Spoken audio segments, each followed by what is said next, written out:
Alright guys, for those of you that couldn't join us in lecture yesterday, or if you just want to review the content, I'm going to go through the lecture slides here and just cover the material again.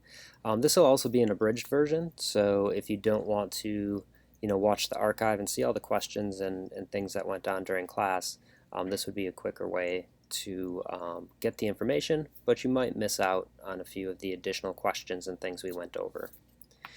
So just to go over class expectations, I'd just like you guys to know if my expectations seem higher than your own, you should be worried. And all that I really mean by that is that you guys should have kind of pie in the sky dreams right now and try to live up to that, right? So if it seems like I'm pushing you really hard, you should want that.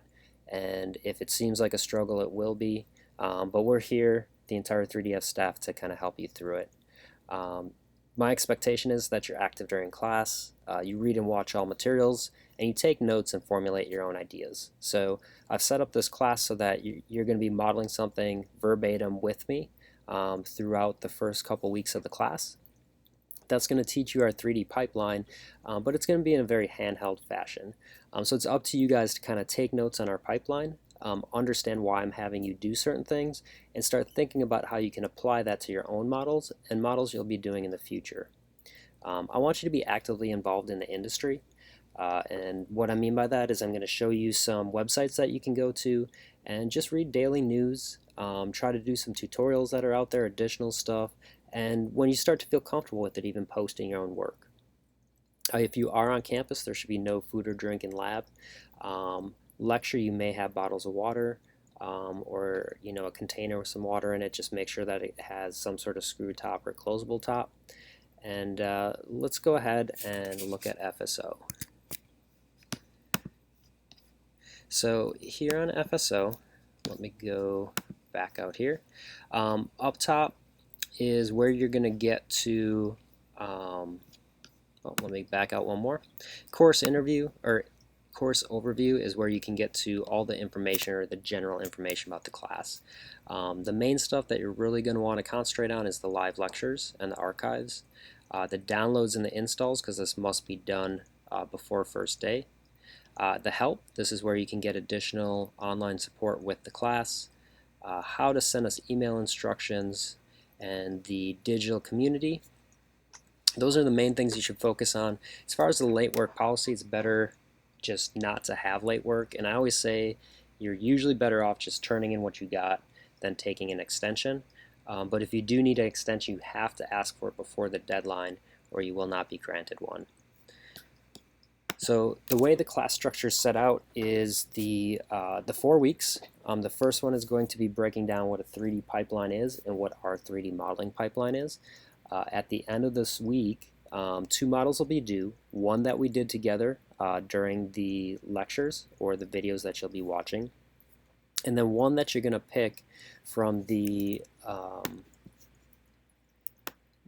if we go into the project reference, from the level 1 assets folder. So we will be doing the coil together.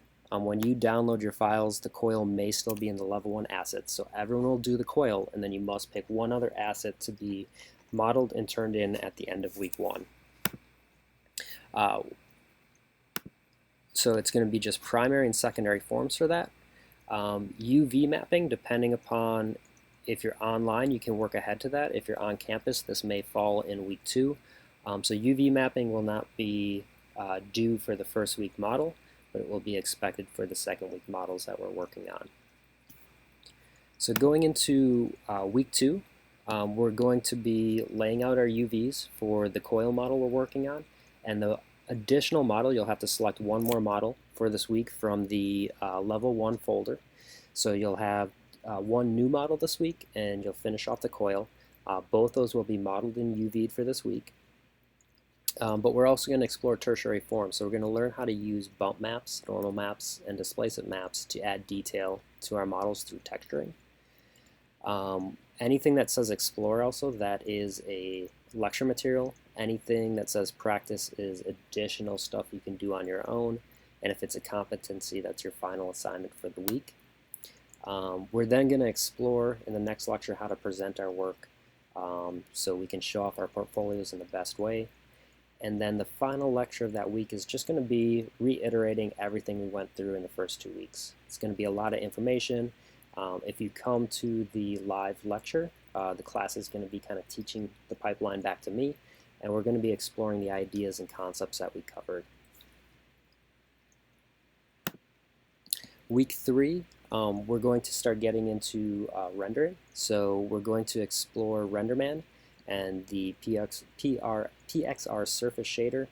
The only attributes we'll be using this month would be a bump map for tertiary detail, color information. We're going to show you how to give it some specularity, and if you have anything that's glass on your object you selected, I'll show you how to turn the shader into glass. The next lecture is going to be simple lighting. So with RenderMan comes a couple presets as far as lighting goes. So we're going to be covering using HDR images for lighting and then simple 3-point light setups.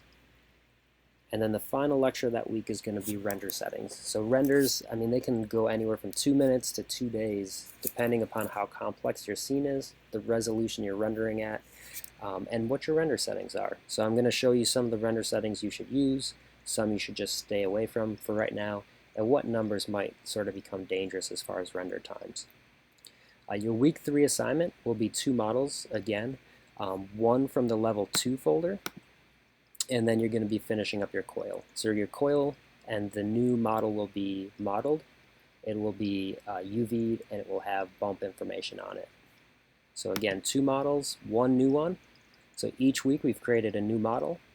This one will have the most amount of detail to it, and this will be the final week that we work on the coil. And then week 4, we have 2 lectures. One's going to be industry overview, and I'll just talk about some jobs that you can potentially get in the industry, both in film and games, and some of the ones that are outside of that. And then the final thoughts. This is just going to be final things to think about, what we covered in the class, and what your expectations can be in your upcoming classes. And the final turn-in for the month is just going to be 1 final model. So you'll have the week to work on it. It'll be a model from the level 3 folder, and the expectation is that it's modeled with primary and secondary forms, you've UV'd it, and you've used Photoshop to create the tertiary detail through bump maps. So that's kind of a quick overview of the class.